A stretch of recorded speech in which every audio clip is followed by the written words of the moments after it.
spent the semester with me studying the best and worst of humanity, and if there's time, the Gospel of Matthew.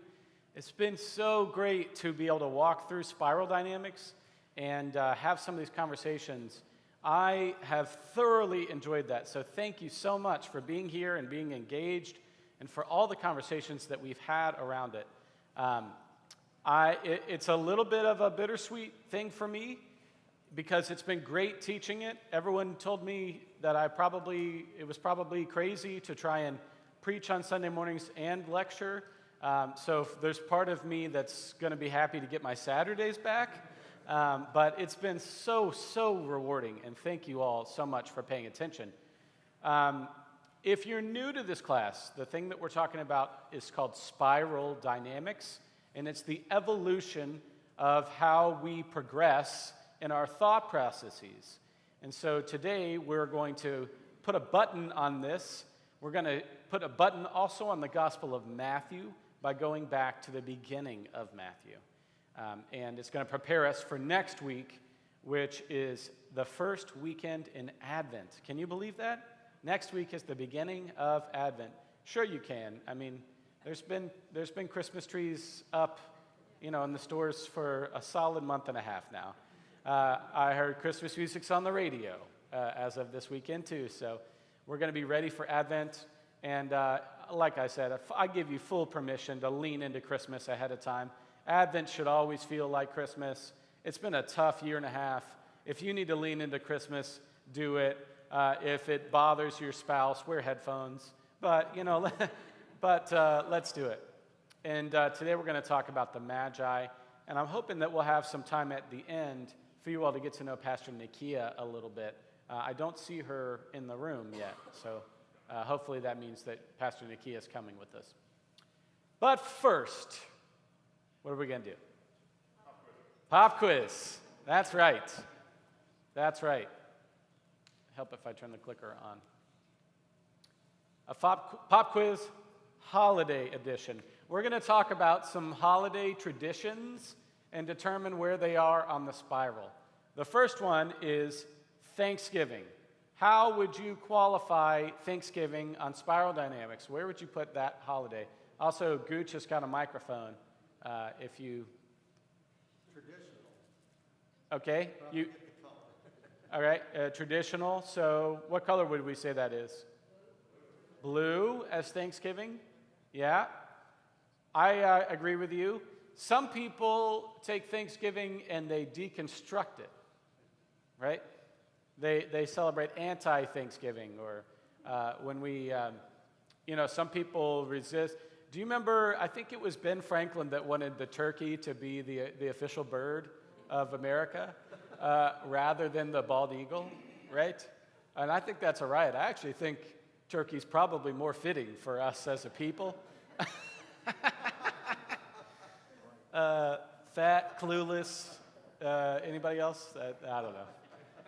I think you're right. I think Thanksgiving is mostly blue, but there's a solid movement in green to deconstruct Thanksgiving and to talk about how the story's kind of made up. Was there actually an agreement between them, and how can we celebrate this after the devastation that we did to Native peoples in every part of North America?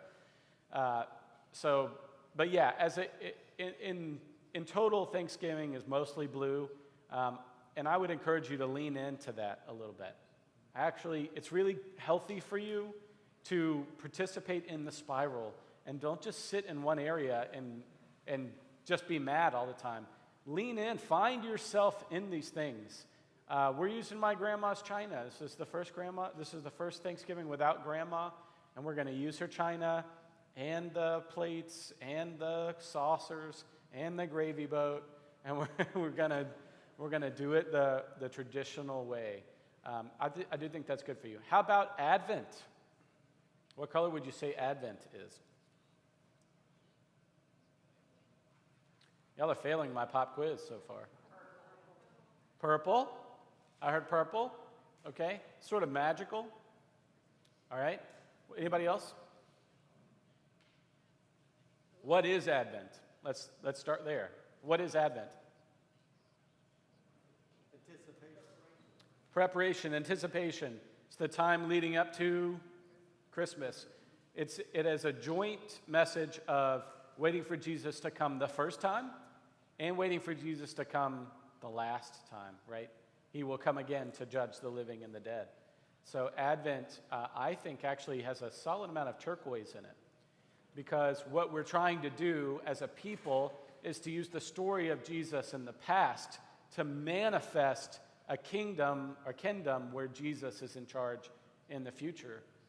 I think Advent's really beautiful, and I encourage you to lean in to how it could be turquoise in our lives and how it can be really good for us to imagine a future reality where Jesus is in charge and where people walk around knowing how to love their neighbor and honor their commandments and not covet, and people walk around helping each other and those kinds of things. How about Santa Claus? Santa Claus. Where is Santa Claus on the spiral dynamics?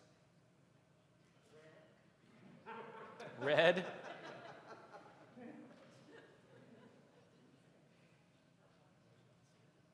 Anybody else? Purple. Why? He magically gives gifts to everybody in the world. Right. And then when children start to question that, purple, right? They're moving out of purple into red. Does that make sense? Do you see that now? There's a time in our lives when we participate heavily in magic. We participate heavily in Santa and Easter bunnies and tooth fairies. We participate in that. And we resist our children's questions on that because we don't want them to grow up. Do you see how that spiral dynamics now? Yeah? Somebody say yes. Yeah. We don't want them to grow up. We get uncomfortable with that. And so sometimes we double down on some really stupid claims. Have you ever done that as a parent? Yeah. Yeah. So I know my wife's worried that I'm, you know. Santa Claus is purple and blue. And so sometimes we love that. I encourage you to lean into that a little bit, okay? But don't make it a you have to. Make it a willing participation in, okay? I think that's really good for us. It's healthy and it's fun for us to have a little magic in our lives. Yeah. How about Black Friday as a holiday tradition? Where would you say there's a moan. You all moan like you're not going to get up and go do it. You know you're gonna. You moan, but you're going to do it. Jennifer says she's not going to do it, but she's going to do it online. Black Friday is what? Black Friday is totally our orange holiday here. Yeah, and here at church, we have to participate in Giving Tuesday, right? Because that's like a thing now. Black Friday, Cyber Monday, Giving Tuesday. And it used to be Giving Tuesday was a one day, and now it's like we have to like run a social media campaign to get you excited about Giving Tuesday so that on Giving Tuesday you'll participate. It's fascinating. You can resist that all you want, but it's where our culture is. So opting out is also to miss, being part of American culture. I do think that there's some healthy ways to participate in things like Black Friday. We get our Christmas tree on Black Friday every year. That's one of our traditions. How about Hanukkah?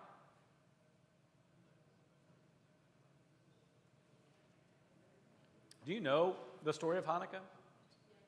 Yeah? What's the story of Hanukkah?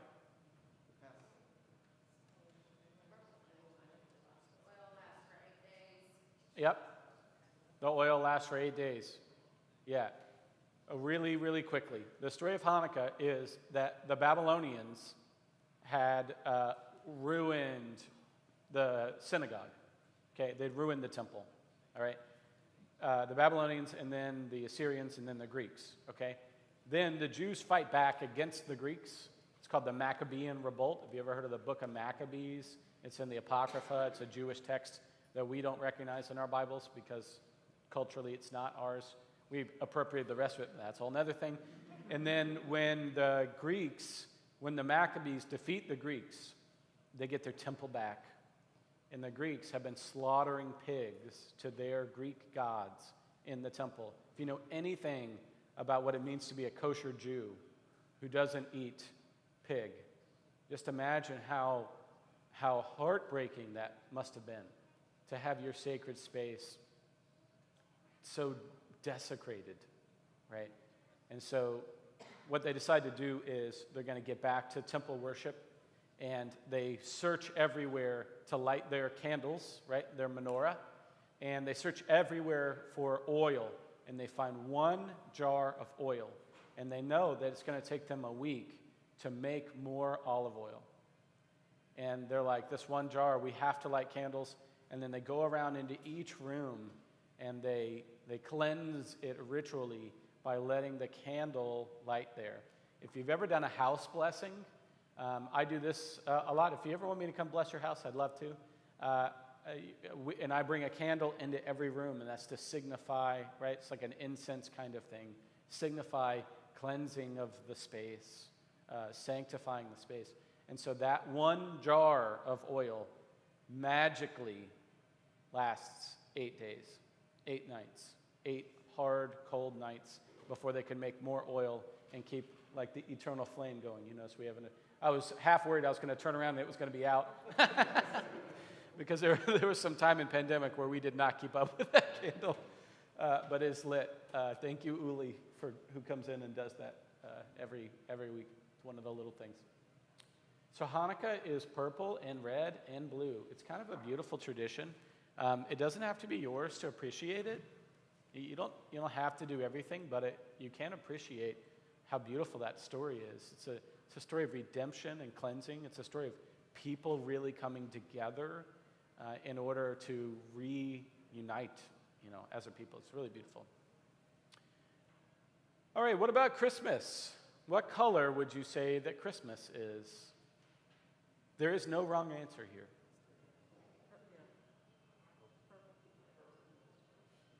All right. I want to talk through Christmas a little bit with you because I think there's a bunch of different ways that we participate in the story of Christmas.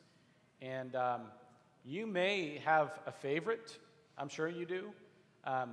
You may condemn everyone else for not doing it the way that you do it. And maybe the spiral can help with that. Maybe the spiral can say, hey, we can do this a few different ways. Ash and I have a little dance we do about Christmas presents every year. In my childhood, the way we did it was we put all the presents out ahead of time, and we went ahead and organized them so that my siblings and I could count how many we had and talk about it. And we had them all so that by the time we got to Christmas morning, we would start with my little brother, Luke, and the presents would be organized around the tree in that array, and then we would open them one at a time, right, based on age. Ashley resists order in that and loves the chaos, right? She doesn't want the presents to be under the tree until Christmas morning, so it looks like a miracle of abundance, right? So we play this dance every year. She's won all 15 times that we've been married so far. But this might be my year, guys. We might see it. She's saying no up in the balcony. No. But Jacob and I do it a little bit for the presents. The presents that Dad buys, we get out early and we can organize them. Jacob and I do that a little bit. But we're always mixing customs, right? And that's okay. There's grace there. That's important, right? Latin America does things to honor Our Lady of Guadalupe, which was their sort of virgin birth story, and then they merged it with Mary, and that's fine. That's okay, right? A lot of people have different traditions. Wolfgang will tell you about it putting his shoes out, which sounds bonkers to me, but there's a bunch of people in Germany who put their shoes out, on Christmas Eve, and Santa, Papa, Smurf, whatever they, what I'm talking, what is the name in German? The name of Santa Claus in German, right? It's different in every culture. Yeah, I don't know. Anyway, what's the one where they call him Papa? Is that French? French, they call him Papa something. What? Yeah, okay, all right. It's all one language to me. Christmas is purple, and that's beautiful, and let's honor the sacredness of that. We don't have to deconstruct everything that we do all the time. It gets exhausting, right? There's a bunch of people, when people meet me as a pastor, they want to tell me about the God that they don't believe in, right? And I often say, I don't believe in that God either. And people get hung up on virgin birth, like a lot. And they're like, what do you think? Where do you come down on this? And you're like, you know what?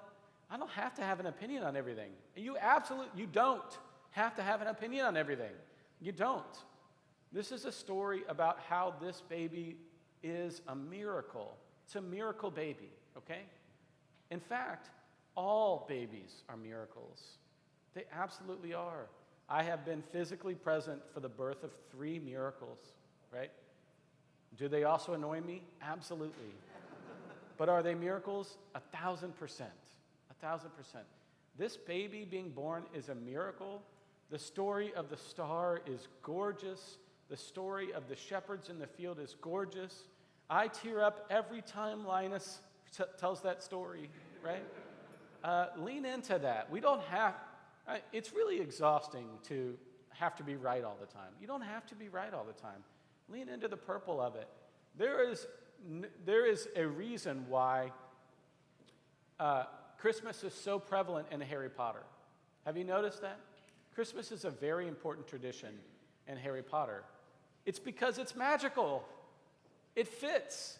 We don't question why they talk about Merlin in Harry Potter, but people are always like, I wish they didn't have all this Christmas stuff. Christmas is magical. All right. Christmas is very red.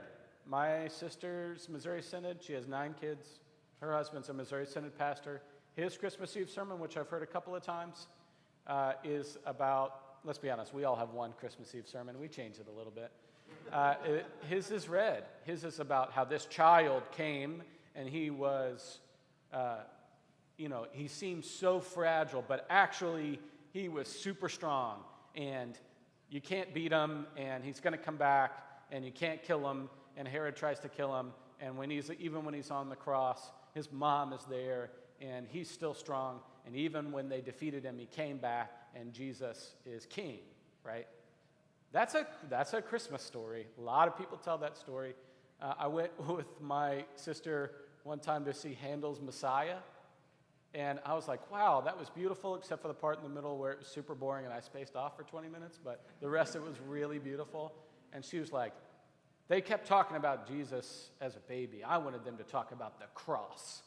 And I was like, okay, but why? Like, we know how the story ends. I don't know that I have to tell it that way every time, but cool if you do. Christmas is blue. Mike Harris and I joke about how this is the year that we are going to not light candles and sing Silent Night and then Joy to the World, and then we're going to offer our letter of resignation, right? Because as soon as you change that tradition, it is over for you, right? You gotta know some things are flexible, some things ain't. And we do those things in contemporary, too, by the way. By the way, fun fact, something to get excited about. We're going to do a new thing that I think is going to be a new tradition in contemporary. I know that gave me dissonance saying that sentence.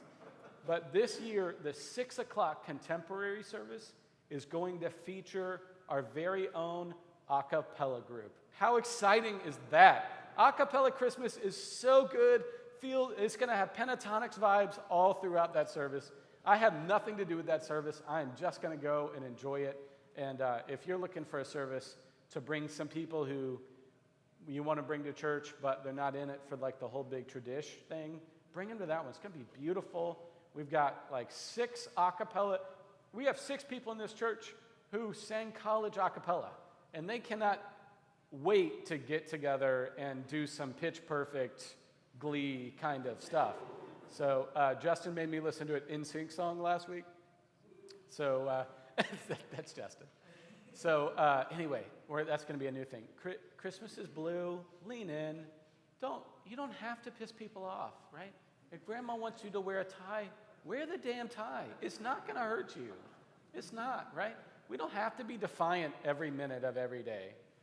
You know, get along with people. It's okay. It's going to be okay, right? Lean into that. Christmas is orange. Lean into it, right? It's okay. The good life is a generous life. There's no question about that. But the good life is also a good life that has fun things that you love about it. There's no question about that. The good life is not all sacrifice. It's also joy, right? If you live your life as a miser and you give everything away all the time, people are going to say, that guy's really nice, except I don't want to spend time with him at all. Right? Lean in a little bit. Enjoy it. You don't always have to eat last. You don't. Right? If you don't always have to cook what everybody else wants and give yourself that gristle at the bottom of the turkey, right? Enjoy yourself. Enjoy it. Enjoy the opulence of our lives. We have so much. Enjoy it. Enjoy it. Seriously. If you're not enjoying it, you're doing it wrong. Okay? Now, obviously there are limits on that. I don't have to tell you, don't spend more money than you have, you know. But be generous and receive, right? I'm a gift giver. I love giving gifts. That is, Ashley's love languages are acts of service and quality time, right? And so, you know, like her gift giving to me that's not the way she loves, but she has learned to appreciate that it's the way I speak to her, right? So like, you don't always have to feel bad that somebody else is really good at gifts and you're not. They're loving you. Let them love you. Do not turn people's gifts away, right? Let them love you. Let them love you, seriously. Okay, lean in. It's going to be okay. Christmas is orange. It's going to be okay. Okay? Christmas is green. There's literally a Christmas story about a guy who's literally green, whose job it is to literally deconstruct Christmas. Right? Think about this story of the Grinch who stole Christmas. He's angry because he's an individual and he feels left out. All right? So he's going to take away everyone's fun by deconstructing their orange version of fun and taking away all of their presents. And then he goes to the top of his mountain and he hears them singing anyway. And he realizes that Christmas came even without presents, even without boxes and bows, even without all of the gifts and the stuff. Christmas came anyway. Dr. Seuss is a legend in green spiral dynamics. Everything he writes is green spiral dynamics, but he does it in such a clever way and in a friendly way that we're just like, yeah, that's super cool, right? But feel that like deconstructing everybody all the time is exhausting, especially around a holiday. Have some fun. It's okay. You have permission. It's okay to have some fun. Yes, there are things that need to be deconstructed. Yes, your children don't need everything that they ask for, right? By the way, this is the way Harry Potter deals with Christmas, right? Dudley gets everything that he wants, and Harry gets nothing, right? And we feel that imbalance, right? Deconstruction is important, right? But also find appropriate ways to do it around Christmas time. Every year, somebody comes up to me who's woke for the first time that Jesus was not born on December 25th. Every year, somebody comes up to me, and they're like, yeah, so you believe in Jesus. You believe that Jesus was born of a virgin on December 25th. I'm like, well, actually, I believe that Jesus was born and that, that he's the savior of humanity. And he taught us how to love each other in a nonviolent way. And that he taught us that love is stronger than hate and that we are eternal beings. That's what I learned from Jesus. And they're like, well, did you know that he wasn't born on December 25th? It was actually a pagan holiday? I'm like, yeah, I get it. But that doesn't change that Jesus was born one day out of the year. We don't know what that day is. Well, did you know that the shepherds were in the fields, and they wouldn't be in the fields if it was December because there's not a lot of grass in Jerusalem, and there would only be grass in the springtime, and that tells us with certainty that Jesus was born in the springtime? Well, yeah, I've heard that too, but it doesn't change the fact that we're going to celebrate it on December 25th because it's the coldest time of the year, and we want to bring some warmth into it, and that's a good thing. Lean in. Every society that operates on our sort of calendar in terms of sunrise and sunset has a winter solstice party because we need it. We bring each other warmth. We put lights up to celebrate the fact that we have light and darkness, right? We should lean into the winter solstice as a celebration. Then people come up and they say, did you know that there are people who are really sad? Did you know that Christmas time is the #1 time of the year for suicide, for thoughts of suicide, for depression? I say, yeah, we know that too. And that's why every year, since I've been here, on December 23rd, we offer a blue Christmas. And if you have sad feelings, there are a lot of us who find that service really meaningful. There are a lot of people who we have all lost people. And when we get to Christmas, we miss them. If this is your first year without your husband of 70 years, you're going to miss him on Christmas. And one of the best things we can do is process some of that grief and loss on December 23rd. And I highly encourage you to come in person at 6:30 on December 23rd or tune in because we all have grief and loss. And we do better on Christmas Eve when we process some of that grief and loss on the 23rd. So is it worthwhile to deconstruct Christmas? Yes. But let's do it ahead of time so we can enjoy the day. That's what I'm saying, all right? And Christmas is Yellow. Greatest movie of all time, Christmas movie of all time, not a debate, not up for discussion, is It's a Wonderful Life. And what he realizes is that his life was meaningful and that he's the richest man in town. Not because he has all the money, but because rather than investing in only himself, he invested in his community. And when he comes up on hard times, his community takes care of him. And that is actually true. That is absolutely true. Years ago, we ran a homeless shelter in Winston-Salem in our church, in our gym. And I just sort of, pitched it, and I couldn't believe they took this idea of letting homeless people sleep in our gym 4 months out of the year. Every single night, we had 20 homeless men in our gym. And my kids, saw Dad go down on Christmas Eve, and I'd give them communion, on Christmas Eve, and we'd invite them to come up, and have service with us. And really beautiful. And my son Jacob was, 6 or 7. And he goes, Dad, I'm really worried that we're going to become homeless. Because what did these people do? They didn't deserve this. They don't deserve this. And I said, Jacob, I can tell you with pretty much certainty that we will never be homeless. Because look at all of these people in our church who would take care of us. They might not take all of us. They might take half of us and the other half go to another house. We will never be homeless because we have people, right? It's one of only 2 sermons that I ever preach. You need people. And when you have people, you will never be homeless, right? And the people that we meet who are homeless don't have people. They have a lot of fractured relationships. Some are their fault, some are not their fault. They've never been able to trust people. They may have had problems with trust. They may have some, mental issue that they have to work out. The hard truth is, most of the people that I know who are homeless have an IQ below 100, and the world has no use for them. And that is a hard truth. It takes an IQ of 100 to run a cash register at KFC. It absolutely does. Try it someday. It's a hard job, okay? The fact of the matter is, 100 is the average, which means half of all humans have an IQ of under 100. And if you have an IQ under 70, the Army won't take you. The Army cannot find a use for someone with an IQ under 70, which means that a solid 25% of our population is simply not smart enough to lead their own lives.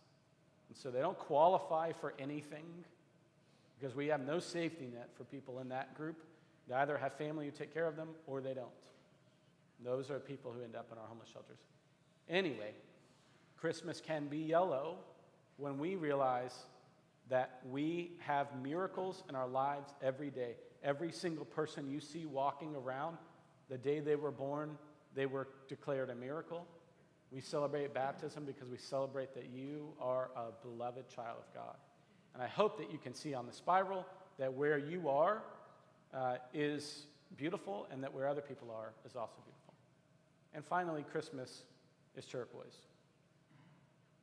When we talk about Advent as the coming of the next time Jesus comes, when all humanity will act as they ought to, and with Jesus as our leader, Jesus as our guide, we come together and we do beautiful things. This is a Latin tradition.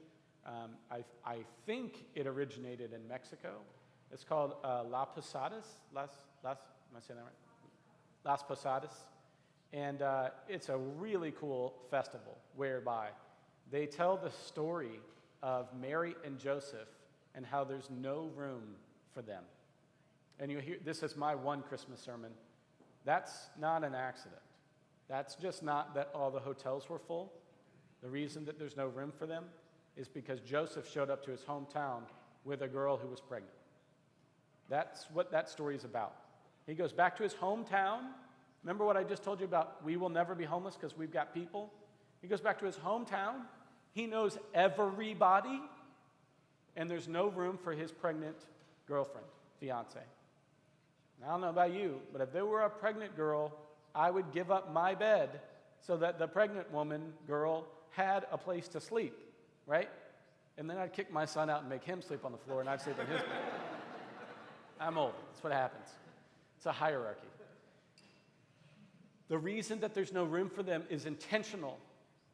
Luke is telling you that there's just no room for them. And so Las Posadas is Mary and Joseph and a crowd. And it's awesome, awesome, awesome. I wish I knew one. Do you know of one locally? Let's find one locally because I want to go, if we can go. And they do it 8 days in a row in late December. And the first night they'll go and knock on somebody's door, say, we're going to go to the Walker's house. And it's a sing-songy thing. And Mary and Joseph say, hey, we're here and we need a place to stay. Is there room for you? And then Randy in a lovely baritone would sing, no, there's no room for you here. I'm sorry, you have to go somewhere else. And there's coffee and juice and stuff like that. And they go from house to house night after night after night. And on the 8th day, they show up at the church. And they say, is there room for us here? And the church says, yes, there is room for you here. And they welcome in Mary and Joseph, and they throw a heck of a party, right? Because Latin people throw amazing parties. And it is the story of what church is meant to be. And it's gorgeous and beautiful, and it's turquoise, and if it weren't cultural appropriation, I would for sure do it. We would do it all 8 nights, and it would be awesome, right? But Las Posadas is a turquoise way to celebrate Christmas. All right. And today, we're going to talk about these 3 guys. The deconstructionist in me wants to tell you that there are no camels in the Middle East in the 1st century. The deconstructionist in me wants to tell you there is no number of wise men listed in the Bible as 3. The reason that we have 3 wise men is because they give 3 presents. And when, pastors' wives 50 years ago were putting together Christmas pageants, they had to have 3 presents. And so they picked 3 boys that they didn't trust with any real lines to hold the 3 presents. And they stood them up there. In between picking their nose, they went and gave the 3 presents to Jesus, which is how we ended up with 3 of them.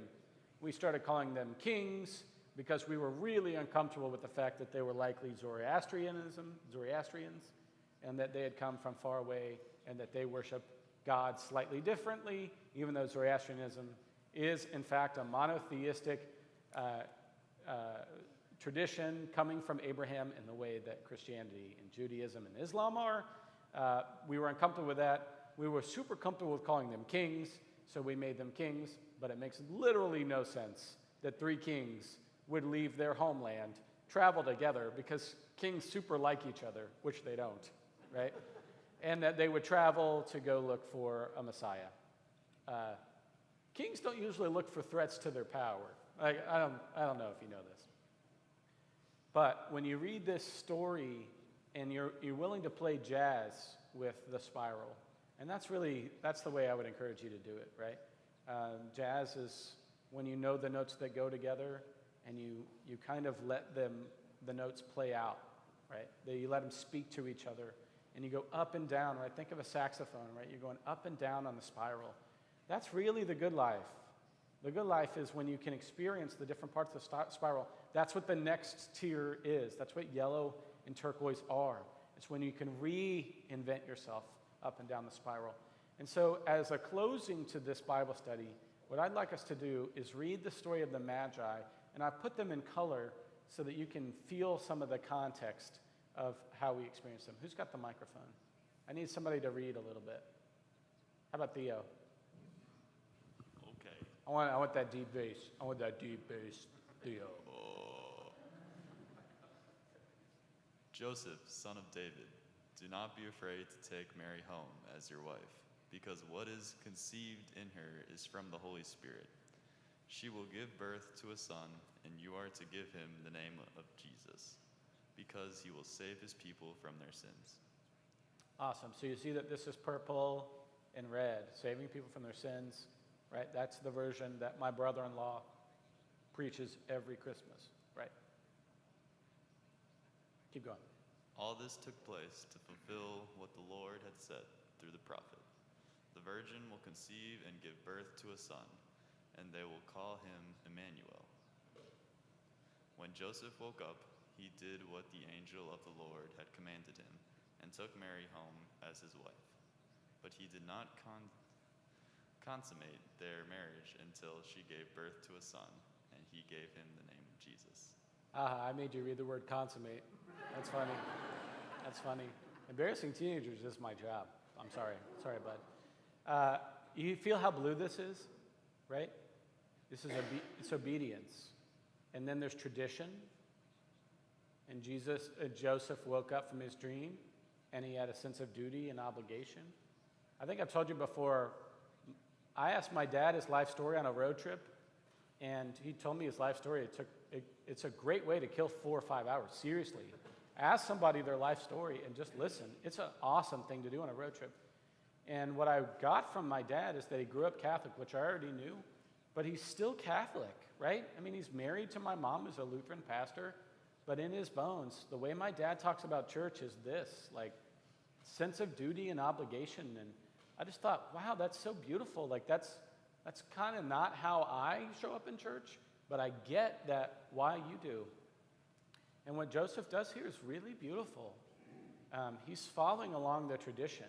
And Matthew, who's writing very much blue, that's sort of Matthew's thing, is to hearken back to the scriptures as to say that Jesus is fulfilling them, that Jesus is the new Moses, and that all of the things that were prophesied is exactly what Jesus is here to do.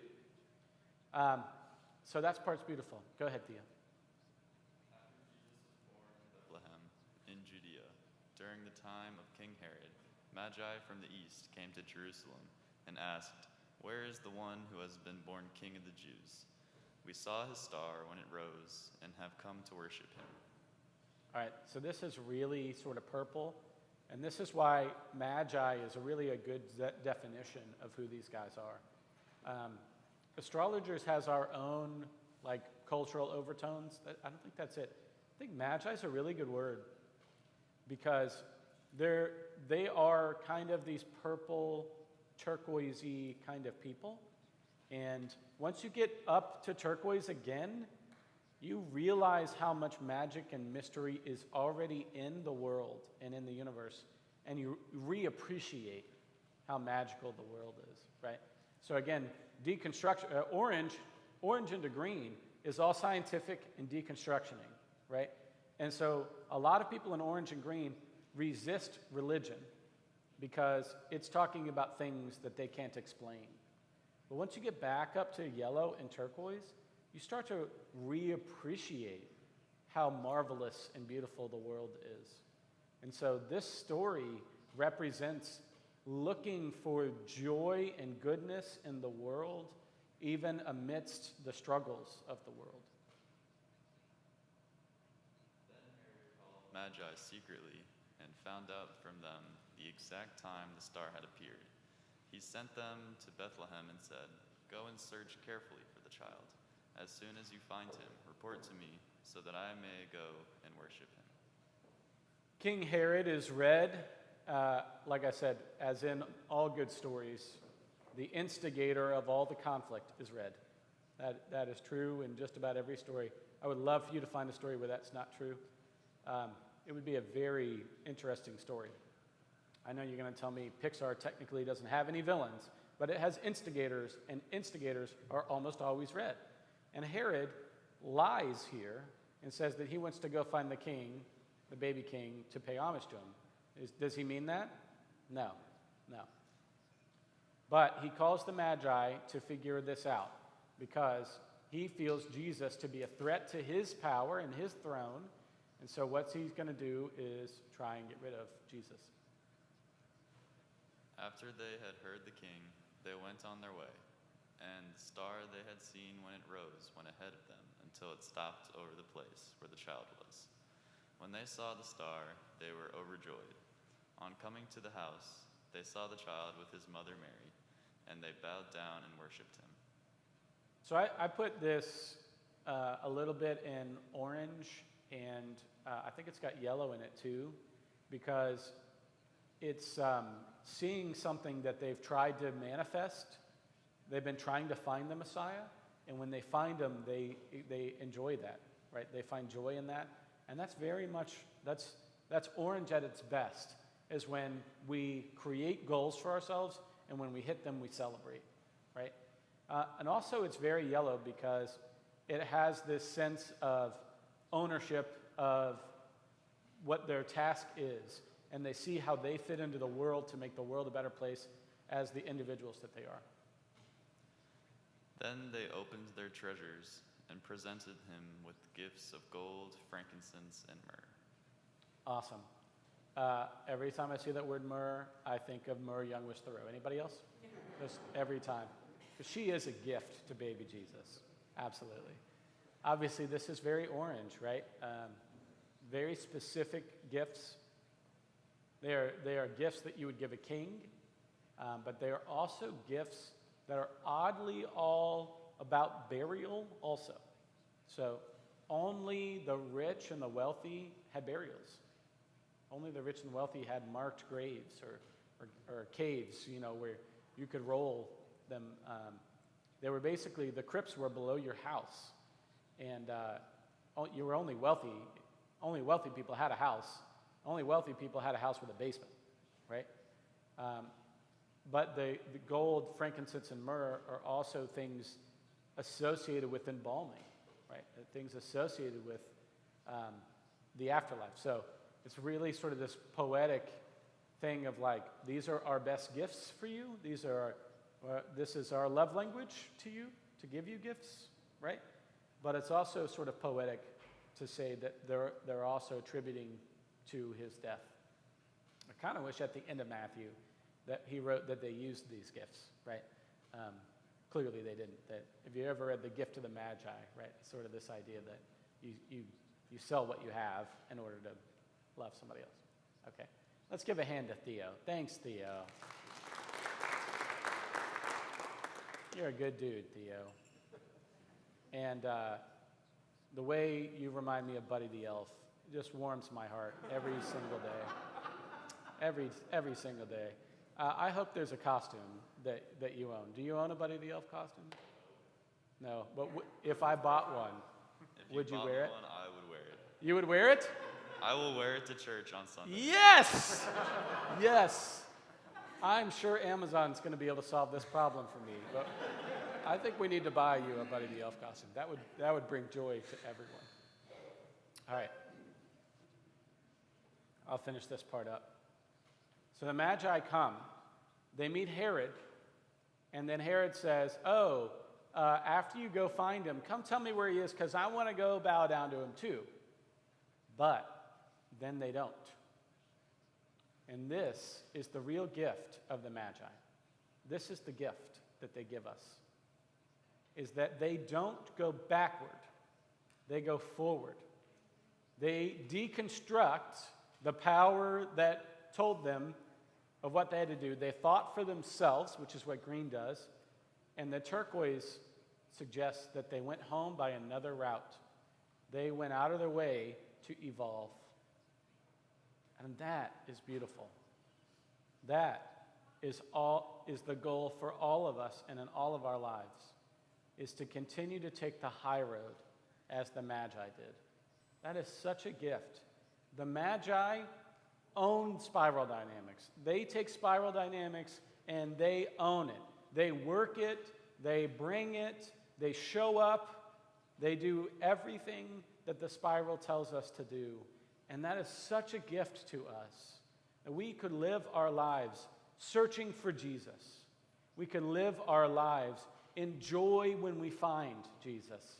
We can live our lives offering our gifts, and I keep telling you, generosity is the good life.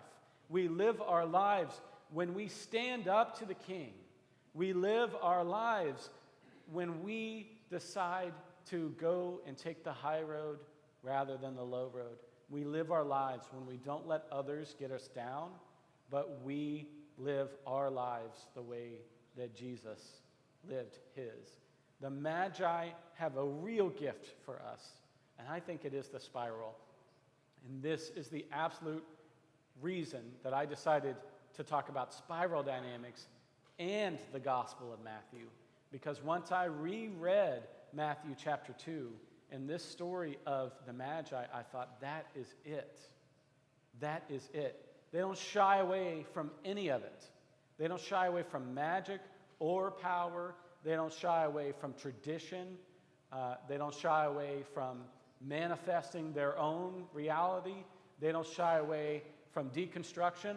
They don't shy away from having their power, doing good in the world, and they don't shy away from making the world better than the way they found it. And that is such a gift for us. And so you, as you head into this holiday season, my hope for you and prayer is that you don't shy away from the life God has given you. Don't judge the old you based on your new values. Don't go around judging other people because they didn't climb as high as you did. Live your life as the Magi lived theirs. And go find Jesus. And when you find him in your daily life, rejoice. That's it. Thanks so much for coming to this class. I have loved taking this journey with you. I think we're going to keep talking about the spiral sometimes this year and next year. And I wanted to give a few minutes for Pastor Nakia. Pastor Nakia, we haven't talked about this. Do you want to say something, or do you want to just be there for people to come find you and talk to you?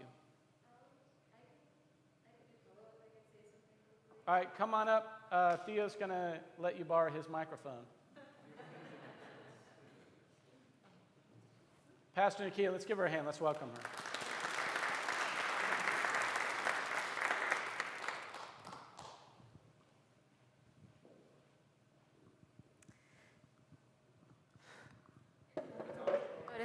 Good morning, everybody. My name's Pastor Nakia Berryhill. I'm from Rockford, Illinois originally, but I'm here from the Metro Chicago Synod. And I'm going to take this off so that I'm not breathing like that. And if I get this call, I'll be working part-time with the North Carolina Synod doing evangelism. So talking to people in the area who are new to the area and figuring out what kinds of needs they have, what makes their heart sing, and what wakes them up in the middle of the night. I think that's one of the questions I'll be asking, what wakes them up in the middle of the night. And then also people who are in the area and aren't going to church, or just have different interests, and finding out who the people are that are moving to here and who the people are that are living in the Triangle right now.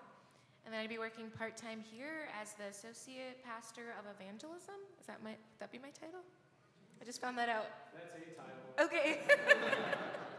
Maybe evangelism and mission or something like that. But working part-time here, preaching, doing all of the pastoral things, but being here on a part-time basis. So really excited about that dual call.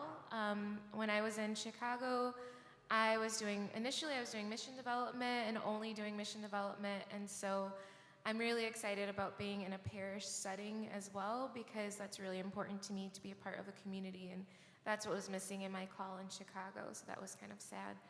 I went to PLTS, which is where Pastor Daniel went, and so did Pastor Athena, so it's kind of strange to have 3 PLTS people here, way out here in North Carolina. I was there all 3 years, and Pastor Athena and I crossed paths, so she was there for her Lutheran year, which is just 1 year, and I was there for 3, and so we got to have one class together because we were in different cohorts, but I thought, this woman is awesome, and I want to know her better. She's so intelligent. And so it would be awesome to be able to come here and serve alongside her as one of your pastors. What else should I share? What do you love most about ministry? Oh, that's a good question. I love asking people where they see Jesus in their lives, where they see Jesus just working out in the world. I don't think we think about that much. I think we think about how we can be Jesus, which is good, but also Jesus is active in the world, and so I like for people to think about, where is Jesus at work? Where did you see Jesus today? So just think about that question, and that gets me really excited. People have a lot of different answers. My passion for ministry started probably when I was working in middle school ministry. I love kids, and middle school is my favorite age because they're still kind of little kids. So they still want to hug, and they're still really sweet, but they also have very profound things to say about God, about the world, and their minds are just so open, and so I just love that age group. And so that's when I started thinking I wanted to be a pastor. I was thinking it already, but that's when it really grew, was being around middle school students and seeing their love of God and just their love of the world.